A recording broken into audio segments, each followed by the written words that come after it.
tu es. Je me tiens humblement devant ta face, devant ta face. N'est-il pas écrit que le Tout-Puissant fait tout ce qu'il veut, dit le Seigneur? Refuser d'accepter de se soumettre au Créateur dans cette vie, c'est cela la mort, ou vivre dans la mort. Et cette mort sera révélée lors de la projection de l'âme en enfer. Attention, message difficile, priez afin de vous soumettre au Créateur. 1. Autorité. Le Créateur constitue l'autorité suprême qui dirige et domine tout dans ce monde. Selon Lamentation 3, verset 37, qui a parlé et la chose est arrivée sans qu'Adonai l'ait ordonné. 2. Soumission. Le Créateur soumet tous les hommes depuis leur naissance selon sa volonté en leur imposant premièrement un lieu de naissance ainsi qu'une date, une époque, une couleur de peau, puis ensuite des circonstances de vie, des joies, des souffrances, au travers d'événements agréables ou désagréables. Selon Ésaïe 45, verset 7, « Je forme la lumière et je crée les ténèbres, je fais la paix et je crée le mal. Moi, Yahweh, je fais toutes ces choses. » 3. Mystère insondable.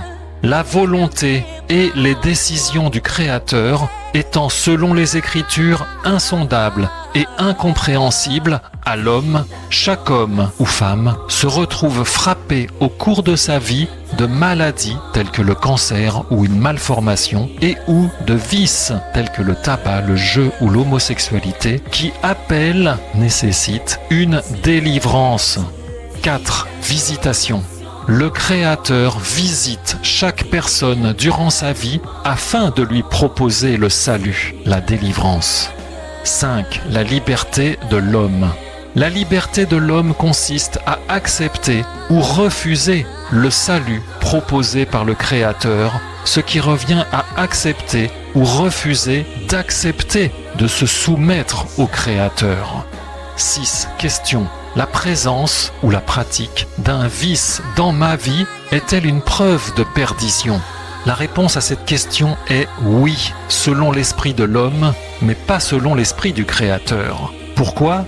Réponse du Créateur. Parce que je regarde au cœur et non aux apparences, et que les hommes seront jugés selon leurs intentions et non seulement sur leurs actes.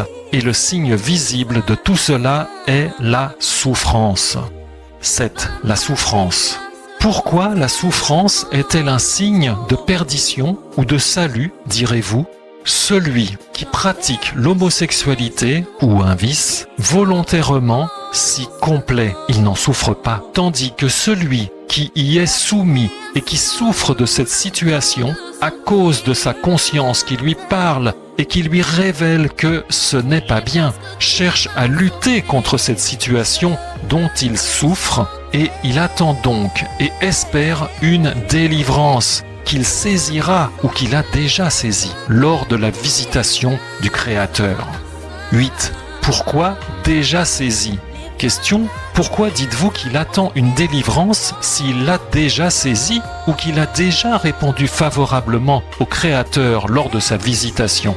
Réponse, le Créateur étant, comme on l'a dit, incompréhensible et insondable dans sa volonté, l'homme ne peut pas comprendre qu'il plaise au Créateur de laisser quelqu'un dans la servitude d'un vice jusqu'au moment où il aura décidé de l'en délivrer.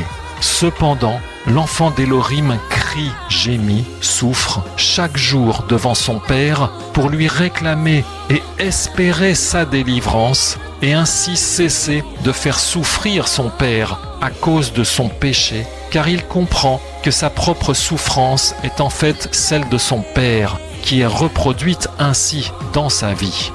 Ce qui paraît injuste aux hommes, mais qui est preuve de salut. Philippiens 1, verset 29. Parce qu'il vous a été gratuitement donné, en ce qui concerne Machia, non seulement de croire en lui, mais aussi de souffrir pour lui. En effet, pour vos adversaires, c'est une preuve de perdition, mais pour vous, de salut. et cela de la part d'Élohim. Ce qui paraît juste aux hommes, mais qui est preuve de perdition. Matthieu 23, verset 27. « Malheur à vous, scribes et pharisiens hypocrites, parce que vous ressemblez à des tombes blanchies qui en effet paraissent belles au dehors et qui au dedans sont pleines d'ossements de mort et de toutes sortes d'impuretés, comprenez de vices, de violations de la loi, telles que l'homosexualité, dans lesquelles vous vous complaisez au lieu d'en souffrir. Ainsi, vous aussi, au dehors, vous paraissez juste aux gens en effet, mais au dedans, vous êtes plein d'hypocrisie, littéralement dissimulation, jeu d'acteurs de théâtre, et de violation de la Torah. Ce monde est un monde d'apparence et de tromperie, mais je jugerai les hommes selon la vérité, dit le Seigneur. Mes enfants, portez avec moi ma souffrance, car elle ne durera pas. Postscriptum, question, pourquoi avez-vous dit en titre que la mort sera révélée après cette vie? Réponse du Créateur. Les hommes et femmes qui saisissent leurs vices afin d'en jouir et d'en profiter au lieu de chercher à les combattre ont l'illusion de vivre dans une impunité, mais ils reçoivent premièrement dès cette vie le salaire d'une vie vaine et inutile, une mort provisoire qu'ils ne voient pas, et ils recevront en finale leur châtiment, une mort définitive qu'ils verront premièrement en enfer, puis définitivement dans le lac de feu après leur jugement. C'est pourquoi le Seigneur dit « Espérez mon salut et priez afin d'être rendu capable de l'accepter au jour de ma visitation, alors je vous sauverai, moi, de cette mort. » Amen. Message en téléchargement sur uneparolepourmonpeuple.net. N'est-il pas écrit que le Tout-Puissant fait tout ce qu'il veut, dit le Seigneur.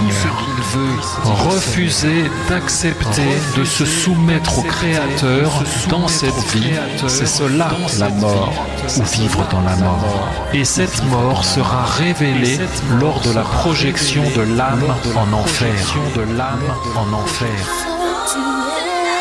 Celui qui pratique l'homosexualité ou un vice volontairement, si complet, il n'en souffre pas. Tandis que celui qui y est soumis et qui souffre de cette situation à cause de sa conscience, il attend donc et espère une délivrance qu'il saisira ou qu'il a déjà saisi lors de la visitation du Créateur.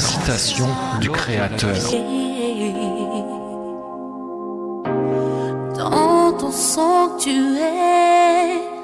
conduit par ton Esprit Saint, je veux élever ma voix vers toi.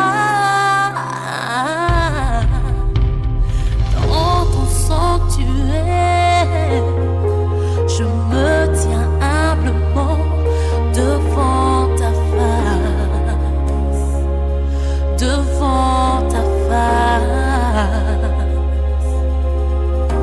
Je lève tes mains pures avec un cœur disposé à t'adorer,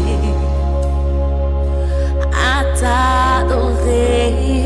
Mes enfants, portez avec moi ma souffrance, car elle ne durera pas.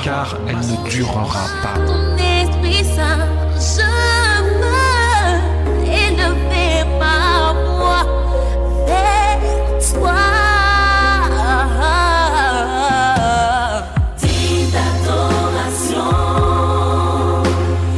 digne de louange, Seigneur